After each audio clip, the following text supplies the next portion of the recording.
SIR জল ইতিমধ্যেই গড়িয়েছে supreme কোর্টে। আর ইতিমধ্যেই যে খবর পাওয়া যাচ্ছে, সুপ্রিম কোর্ট একাধিক প্রশ্ন আজ ছুড়ে দিয়েছে নির্বাচন কমিশনের উদ্দেশ্যে।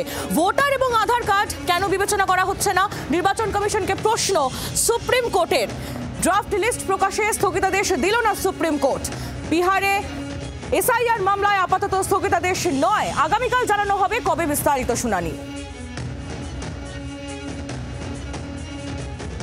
তৃণমূল কংগ্রেস এবং মুখ্যমন্ত্রী মিথ্যে কথা বলেন। বিহারের যে 56 লক্ষ চিৎকার করছে, তো সেই 56 লক্ষের মধ্যে কার কি না? 20 লক্ষ তো মৃত ব্যক্তির নাম। তো মৃত ব্যক্তির নাম কি ভোটার লিস্টে থাকবে আর তৃণমূল ছাপ্পা মারবে? মামার বাড়ি নাকি? তো আচ্ছা, 2002-03 তো ইন্টেন্সিভ রিভিশন হয়েছিল, তখন তো 40 লক্ষ বাংলার মানুষের নাম বাদ গেছিল। কই চেঁচাইনি তো তখন কেউ? 40 লক্ষ বাংলার ভোটারের নাম বাদ গেছিল। নেট অ্যাকচুয়ালি 60 লক্ষ বাদ গেছিল, 20 লক্ষ নতুন নাম অ্যাড হয়েছিল, যদি আমি মনে করতে পারছি। তখনও তো হয়েছিল, তখন তো আধার কার্ডও ছিল না, আধার কার্ড বাদ দিয়ে হয়েছিল।